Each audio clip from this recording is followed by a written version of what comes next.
বিশেষ খবর। রাজ্য সফরের শেষ দিনে অন্যতম শীর্ষ বিজেপি নেতা অমিত শাহ আজ বিধানসভা নির্বাচনের প্রস্তুতি নিয়ে একাধিক বৈঠক করেছেন। 2026-এ রাজ্যের ক্ষমতা থেকে তৃণমূল কংগ্রেসকে সরানোর আহ্বান জানিয়েছেন তিনি। আসন্ন বিধানসভা নির্বাচনে রাজ্যের একাধিক আবাসনে ভোট গ্রহণ কেন্দ্র তৈরির প্রস্তুতি শুরু করেছে নির্বাচন কমিশন। মুখ্য নির্বাচন কমিশনার এবং এ রাজ্যের মুখ্য নির্বাচনী আধিকারিকের বিরুদ্ধে পুলিশের কাছে অভিযোগ দায়ের করাকে পূর্ব পরিকল্পিত এবং আধিকারিকদের ভয় দেখানোর প্রচেষ্টা বলে বিবৃতি দিয়েছে কমিশন। নন্দিনী চক্রবর্তী রাজ্যের পরবর্তী মুখ্য সচিব হচ্ছেন। 2025 সালের আজ শেষ দিন। সারা দেশের সঙ্গে রাজ্যের মানুষও উৎসাহ উদ্দীপনার সঙ্গে নতুন বছরকে স্বাগত জানাতে প্রস্তুত। 2018-র পর কলকাতায় সর্বনিম্ন তাপমাত্রার নিরিখে আজই ছিল শীতলতম দিন। আসছে বিস্তারিত সংবাদে। 2026-এর বিধানসভা নির্বাচনের প্রস্তুতি নিয়ে বরিষ্ঠ বিজেপি নেতা কেন্দ্রীয় স্বরাষ্ট্রমন্ত্রী অমিত শাহ আজও রাজ্যে দলীয় নেতাকর্মীদের সঙ্গে বৈঠক করেছেন। কলকাতার সায়েন্স সিটি অডিটোরিয়ামে দলের কলকাতা জোনের শীর্ষকর্তাদের সঙ্গে সম্মেলনে অংশ নেন তিনি। বৈঠকে রাজ্যে দলীয় সংগঠনের বর্তমান অবস্থা, দলীয় কর্মীদের সক্রিয়তা এবং বুথ স্তর পর্যন্ত সংগঠনকে শক্তিশালী করার বিষয়ে বিস্তারিত আলোচনা হয়েছে বলে সূত্রের খবর। জানা গেছে, ঘরোয়া ওই বৈঠকে শ্রী শাহ বলেছেন, আসন্ন বিধানসভা নির্বাচন রাজ্যের জন্য অত্যন্ত গুরুত্বপূর্ণ এবং দলকে প্রতিটি স্তরে পূর্ণ প্রস্তুতি নিয়ে মাঠে নামতে হবে। তিনি সামগ্রিক পরিস্থিতি পর্যালোচনা করে সংগঠনের মধ্যে সমন্বয় ও শৃঙ্খলার উপর বিশেষ জোর দিয়েছেন। 26-এর নির্বাচনে প্রার্থী বাছাইয়ের ক্ষেত্রে অনেক বেশি সতর্ক হচ্ছে কেন্দ্রীয় নেতৃত্ব। এর আগে সকালে কলকাতার একটি হোটেলে দলের সাংসদ বিধায়কদের সঙ্গে বৈঠক করেন তিনি। শ্রী শাহ পৃথকভাবে কথা বলেন রাজ্য সভাপতি সমীর ভট্টাচার্য, বিরোধী দল নেতা শুভেন্দু অধিকারী, কেন্দ্রীয় প্রতিমন্ত্রী সুকান্ত মজুমদার, প্রাক্তন রাজ্য সভাপতি দিলীপ ঘোষের সঙ্গেও ছিলেন রাজ্যের দায়িত্বপ্রাপ্ত ভূপেন্দ্র যাদব, সুনীল বানসাল, বিপ্লব দেব। সূত্রের খবর, বৈঠকে আলাদাভাবে সবার কথা শোনেন শ্রী শাহ। দলীয় বৈঠক শেষে তিনি দুপুরে থনথনিয়া কালীবাড়ি দর্শনে যান। সেখানে পূজার্চনায় অংশ নেন তিনি।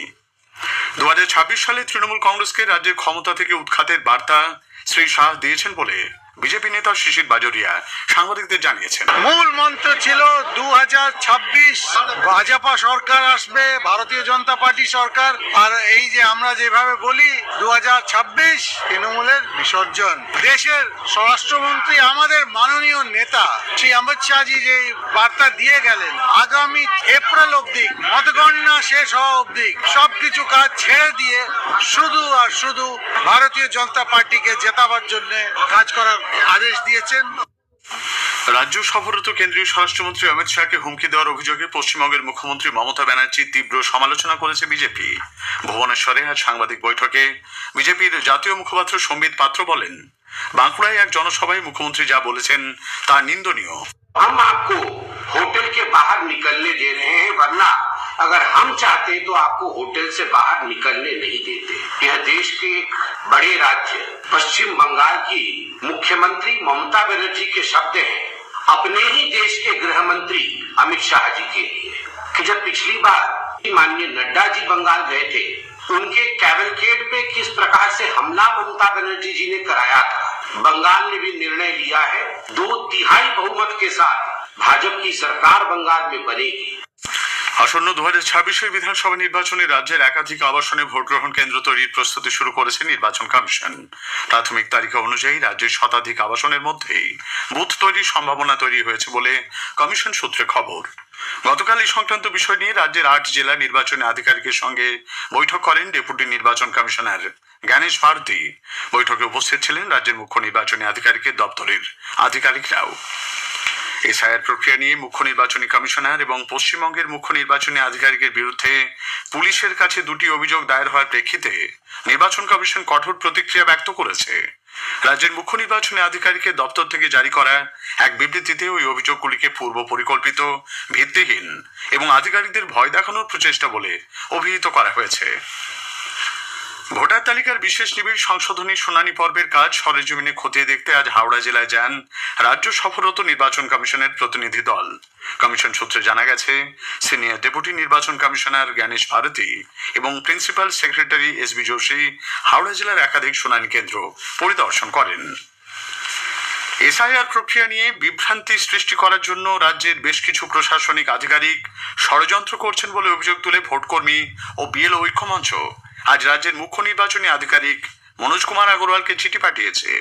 এর পাশাপাশি এসআইআর এর কাজে বাধা দেবার জন্য শাসক দলের বিধায়ক অসিত মজুমদারকে গ্রেপ্তার এবং বয়স্ক ও অক্ষম ভোটারদের সুবিধার জন্য বিশেষ পদক্ষেপ নেওয়ারও অনুরোধ জানানো হয়েছে। এদিকে তৃণমূল কংগ্রেসের সাধারণ সম্পাদক অভিষেক বন্দ্যোপাধ্যায়ের নেতৃত্বে 10 সদস্যের একটি প্রতিনিধি দল আজ নতুন দিল্লিতে মুখ্য নির্বাচন কমিশনার জ্ঞানেশ কুমার সহ কমিশনের ফুল বেঞ্চের সঙ্গে সাক্ষাৎ করেছেন। প্রায় 2.5 ঘন্টা ধরে বৈঠক চলে। পরে সাংবাদিকদের অভিষেক জানান, বেঞ্চের সঙ্গে 10টি বিষয়ে তাদের কথা হয়েছে, যদিও সব প্রশ্নের সঠিক উত্তর তারা পাননি বলেও দাবি করেছেন অভিষেক বন্দ্যোপাধ্যায়।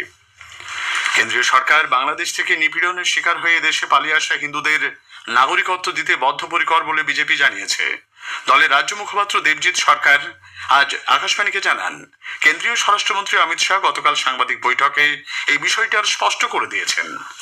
মাননীয় স্বরাষ্ট্রমন্ত্রী কেন্দ্রীয় সরকারের তরফ থেকে সরাসরি বলিষ্ঠ ঘোষণা করেছেন, মতুয়া, নমশূদ্র সহ বাংলাদেশের যে কোনো হিন্দু যারা ওপার থেকে এপারে পালিয়ে এসেছেন, যারা পালিয়ে আসতে বাধ্য হয়েছেন ধর্মীয় নিপীড়নের কারণে, তাদের কোনো ক্ষতি কেউ করতে পারবেন না।